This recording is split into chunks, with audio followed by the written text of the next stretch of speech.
Hello guys, welcome to Constance Mind. मैं हूं Deepak and PhD admissions 2022-23 session के हर जगह चल रहे हैं।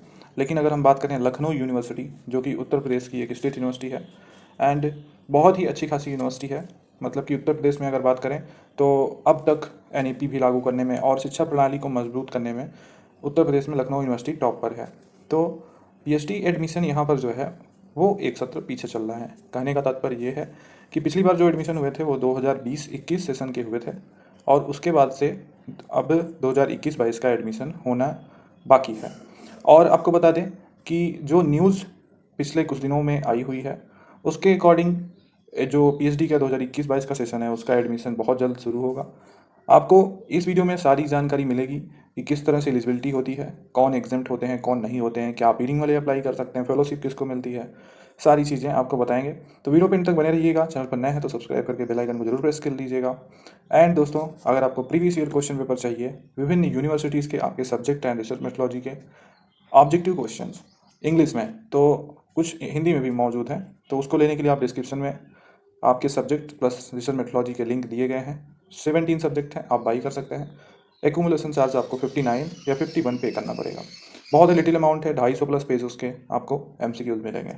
तो दोस्तों, ये लखनऊ यूनिवर्सिटी की न्यूज़ है और इस न्यूज़ के मुताबिक आपको ये चीज़ें पता चल जाएगी कि इस पर काम हो रहा है एडमिशन पे। एक्चुअली एडमिशन का फॉर्म 2021-22 का बहुत पहले ही आ गया होता। दिक्कत ये आई कि जो इस प्रक्रिया में यूनिवर्सिटी एवं इसके संबंधित कॉलेज हैं, कुल मिलाकर सभी की सीटें निर्धारित हो गई, सब कुछ क्लियर हो गया है। पिछली बार 442 रेगुलर सीटों पर आवेदन लिए गए थे, जिसमें कि 4,500 के करीब अभ्यर्थियों ने आवेदन किया था। यहाँ पर जो इस बार का ऑर्डिनेंस है वो थोड़ा बदलने वाला है एंड यूनिवर्सिटी ने जो डिग्री कॉलेज के शिक्षक हैं उनको भी पीएचडी कराने की मंजूरी के प्रस्ताव को शामिल करते हुए ऑर्डिनेंस को राजभवन भेजा था अप्रूवल के लिए, लेकिन वहाँ से हरी झंडी मिली ही नहीं और अभी तक नहीं मिली है। इसी के चलते प्रक्रिया जो है दाखिले की बहुत देर हो रहा है और इसी देरी की वजह से ही पीएचडी का सत्र एक साल पीछे हो चुका है। ठीक है, और अब जो कयास लगाए जा रहे हैं, सारी प्रक्रियाएं चल रही हैं, उसके अकॉर्डिंग अब बहुत जल्दी ही ऑर्डिनेंस पर मोहर लग जाएगी और पहले ऑर्डिनेंस रिलीज़ होगा, फिर उसके बाद चीज़ें क्लियर होंगी। तो हम आपको ये चीज़ें तो क्लियर हो गई कि अगले कुछ हफ्तों में या नेक्स्ट वीक में हो सकता है कि लखनऊ यूनिवर्सिटी के पीएचडी की एप्लीकेशन स्टार्ट हो जाए। ठीक है, अब बात आती है कि एलिजिबिलिटी क्या रहेगी, सारी चीज़ें। तो वो पिछले ईयर का जो गाइडलाइन था उसके अकॉर्डिंग हम आपको कुछ चीज़ें दिखाते हैं।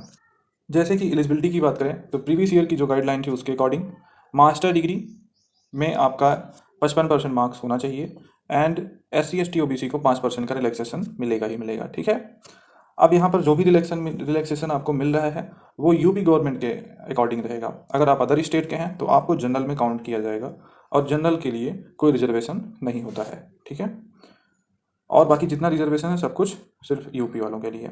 अब बात करें तो यहाँ पर फुल टाइम और पार्ट टाइम दोनों प्रोग्राम होते हैं। फुल टाइम की फ़ीसें बहुत कम होती हैं और जो पार्ट टाइम होता है उसका 57,000 के प्लस आपकी फ़ीसें लग जाती हैं एक सेमेस्टर में। ठीक है, ड्यूरेशन वही जो 3 साल से 6 साल का है वही चलेगा। ठीक है, अभी वही चल रहा है। अब अगर हम प्रोसीजर की बात करें एडमिशन के, तो यहाँ पर RET कंडक्ट होता है।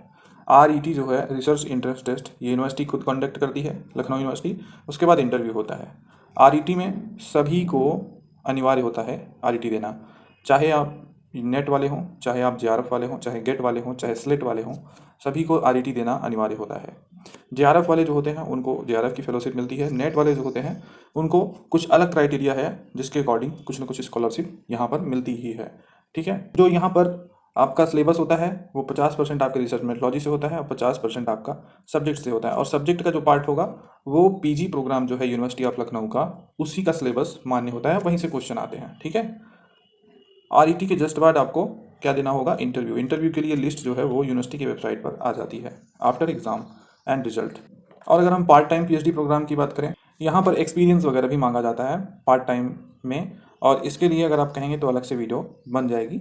इसके लिए आप फिर भी देख सकते हैं। यहाँ पर प्रोसीजर जो होता है कैंडिडेट का, वो उसके लिए एक बेस सेपरेट टेस्ट होता है। 70% वेटेज आपका जो है वो टेस्ट पर रहेगा। इस टेस्ट में आपको 1,000 वर्ड का राइटअप सबमिट करना होता है एंड 30% वेटेज आपका work experience academic index interview का होता है। ठीक है, इसमें जो है टेस्ट जैसे RET होता है उस तरह से नहीं होता है, इसमें राइटअप देना होता है। ठीक है, और इसमें क्या होता है, इस ड्यूरेशन में पार्ट टाइम पीएचडी जो स्कॉलर हैं उनको एक सेमेस्टर में 6 दिन जो है वो कम से कम आना ज़रूरी है, और रिसर्च वर्क आपको तो करना ही पड़ेगा। ठीक है, कोर्स वर्क पूरा पूरा करना अनिवार्य होता है, उसके लिए लीव लेनी पड़ती है। अब फीस वगैरह बहुत ज़रूरी होती है कि एप्लीकेशन फ़ी क्या हो सकती है।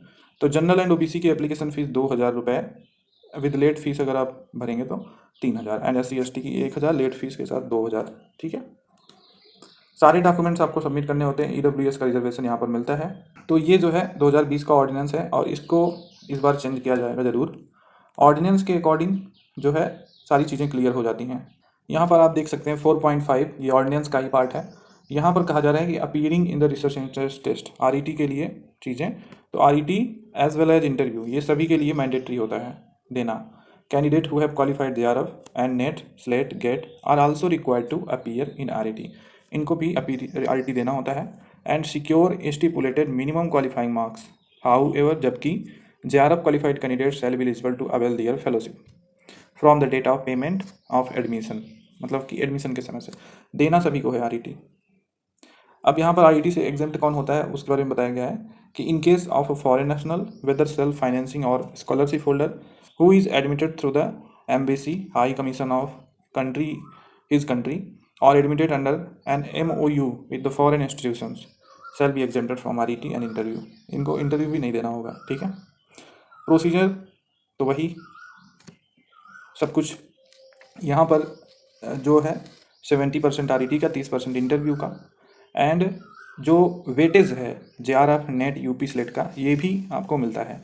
और क्या वेटेज मिलता है वो भी मैं बता दे रहा हूँ। जो RET का पेपर है उसमें आपको क्वालिफाई करने के लिए कम से कम 50% मार्क्स लाना होगा, OBC SC ST को 45%। फाइनल मेरिट आपकी किस तरह से बनती है, तो 4.12 में आप देखेंगे यहाँ पे कहा जा रहा है टोटल मार्क्स जो आप RET में फाइंड करेंगे। टोटल मार्क्स जैसे बनता है उसमें क्या क्या होंगे, तो टोटल मार्क्स आपका इस तरह बनेगा, पहले जो आपका RET का मार्क्स रहेगा उसको, फिर उसमें प्लस होगा academic index and plus interview का परफॉर्मेंस, एंड इंटरव्यू के परफॉर्मेंस में ही नेट JRF का वेटेज भी रहेगा। ठीक है, इस तरह से टोटल मार्क्स बनेगा। तो जैसे कि 70% वेटेज तो आपका रिसर्च इंटरेस्ट टेस्ट का बनता है, फिर जो 30 जो आपका इंटरव्यू अवार्ड लिस्ट है, मतलब कि इसमें आपका वेटेज क्या होगा वो एक्सप्लेन किया गया है। तो 30 मार्क्स जो है मैक्सिमम होते हैं। Part A and part B, part A में अगर आप JRF क्वालिफाइड कैंडिडेट हैं तो 5 मार्क्स आपको मिलेगा, net UP slate qualified candidate को 5 मार्क्स मिलता है। ठीक है, इस तरह से मैक्सिमम 10 मार्क्स आपको मिलेगा। ठीक है, तो अगर आप सिर्फ नेट हैं तो आपको तो 5 मार्क्स मिल गया। तो JRF वाले कितना पा जाएंगे यहाँ पे, मैक्सिमम 10 मार्क्स पाएंगे, क्योंकि JRF के साथ उनका नेट भी है। तो 5 आपको 10 नंबर मिल गए, और सिर्फ नेट वाले जो हैं UP स्लेट वाले वो 5 नंबर में हैं। पार्ट बी जो आपका प्रेजेंटेशन या वाइवा होगा जो, उसका मैक्सिमम 20 मार्क्स होगा।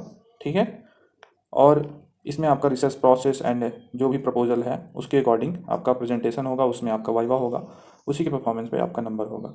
टोटल मार्क्स में आपका पार्ट ए पार्ट बी दोनों को जोड़ के मैक्सिमम 30 मार्क्स आपको दिए जाते हैं। ठीक है, मतलब 10 मार्क्स आपका वेटेज रहेगा एंड 20 मार्क्स आपका प्रेजेंटेशन और वाइवा जो कि रिसर्च प्रपोजल के बेस्ड होगा।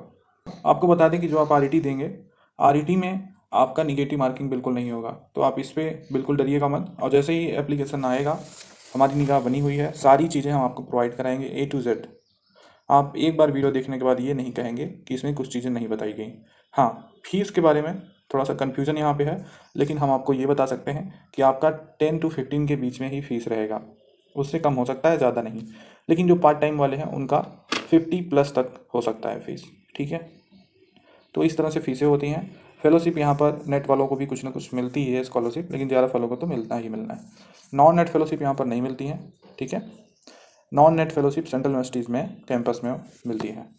तो यहाँ तक देखने के लिए धन्यवाद। मिलते हैं किसी नेक्स्ट वीडियो में नेक्स्ट इन्फॉर्मेशन के साथ, और बने रहिए हमारे साथ और ऐसे ही अपना प्यार देते रहिए।